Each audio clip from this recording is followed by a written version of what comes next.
বন্ধুরা, আবারও আজকে চলে এসেছি দারুণ স্বাদের একটা রেসিপি নিয়ে।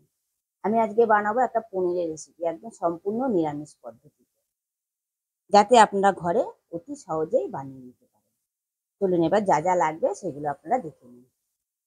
পনির তো নিয়ে নিয়েছি, আর নিয়ে নিয়েছি সাদা তিল, আর আমন্ড বাদাম নিয়ে নিয়েছি কিছুটা, আমি এটাকে 8 ঘন্টা জলে ভিজিয়ে রেখে দিয়েছিলাম।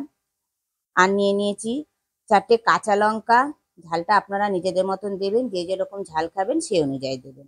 একটা টমেটো আর আদা। চলুন এবার রান্নাটা শুরু করা যাক। রান্নার শুরুতেই প্রথমে আমি একটা মশলা বানিয়ে নেব। কিছুটা আমন্ড বাদাম দিয়ে দিয়েছি, আমন্ড বাদামগুলো কিন্তু আমি খোসা ছাড়িয়ে নিয়েছি। আর দিয়ে দিলাম সাদা তিল, আর একটা টমেটো, 3টে কাঁচা লঙ্কা, আর কিছুটা আদা। অল্প পরিমাণ আমি জল দিয়ে একটা মিহি পেস্ট বানিয়ে নেব। গ্যাসটা জ্বালিয়ে দিয়ে কড়াটা বসিয়ে দিয়েছি। কড়াইতে দিলাম কিছুটা বাটার। প্রথমে আমি পনিরগুলোকে হালকা করে ভেজে নিই। বাটারটা গলে গেছে, এবার আমি পনিরগুলো দিয়ে দিলাম।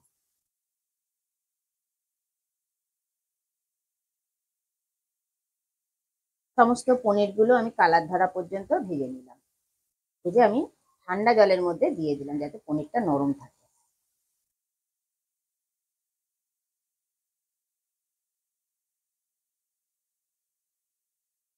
আর একই তেলের মধ্যে ফোড়নে দিলাম গোটা গরম মশলা, এলাচ, লবঙ্গ আর দারচিনি, আর দিলাম একটা শুকনো লঙ্কা আর একটা তেজপাতা। তাই আমি ফোড়নটাকে ভেজে নেবো যতক্ষণ না ফোড়ন থেকে একটা সুন্দর গন্ধ বের হয়। ফোড়নটাকে সুন্দর করে ভেজে নিলাম। এবার আমি পেস্ট করে নেওয়া মশলাটা দিয়ে দিলাম। মশলাটা দিয়েও ফোড়নটার সঙ্গে ভালো করে মিশিয়ে নিলাম। মশলার বাটিটা দিয়েও জলটা দিয়ে দিলাম। দিয়ে দিলাম 1 চামচ গুঁড়ো জিরে, দিয়ে দিলাম 1/2 চামচ হলুদ, কালারের জন্য দিলাম কাশ্মীরি লঙ্কা, দিয়ে দিলাম 1 চামচ নুন, দিয়ে দিলাম কিছুটা কসুরি মেথি ক্রাশ করে। সমস্ত কিছু দিয়ে সমস্ত কিছু ভালো করে মিশিয়ে নিয়ে কষে নেব যতক্ষণ না কাঁচা গন্ধটা যায় মশলাটা ভালো করে কষে নিলাম। এবার আমি যে পাত্রটার মধ্যে আমি জল দিয়ে পনিরটা ভিজিয়ে রেখেছিলাম সব সবজি আমি ঢেলে দিলাম। ঢেলে দিয়ে ভালো করে মিশিয়ে নিলাম।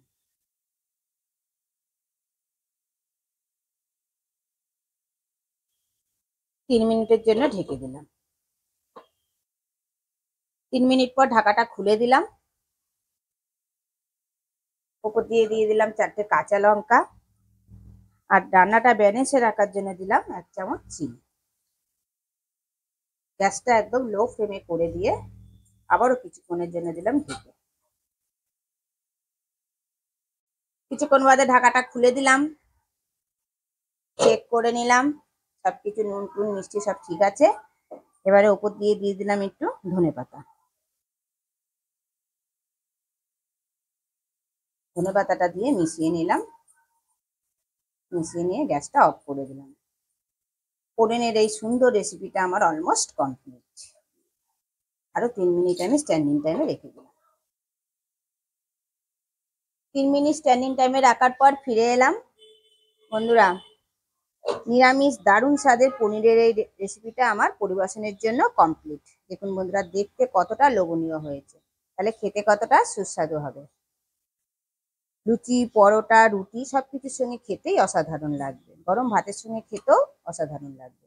আপনার ঘরে অবশ্যই ট্রাই করবেন, আর যদি ট্রাই করে থাকেন তাহলে কমেন্ট বক্সে আমাকে জানাতে একদম ভুলবেন না। ভিডিওটা যদি আপনারা ফেসবুক থেকে দেখে থাকেন, চ্যানেলটাকে ফলো করে দেবেন, আর সমস্ত বন্ধু বান্ধবদের মধ্যে শেয়ার করে দেবেন, তাদেরকেও দেখার সুযোগ করে দেবেন। আর যদি ইউটিউব থেকে দেখে থাকেন, চ্যানেলটাকে সাবস্ক্রাইব করে দেওয়ার অনুরোধ রইল। পাশে বেল আইকনটা প্রেস করে দেবেন নতুন নতুন ভিডিও দেখার জন্য। আপনারা সবাই ভালো থাকবেন, সুস্থ থাকবেন। আবার নতুন রেসিপির সঙ্গে আপনাদের সঙ্গে আমার দেখা হবে। এবার আসি, টাটা।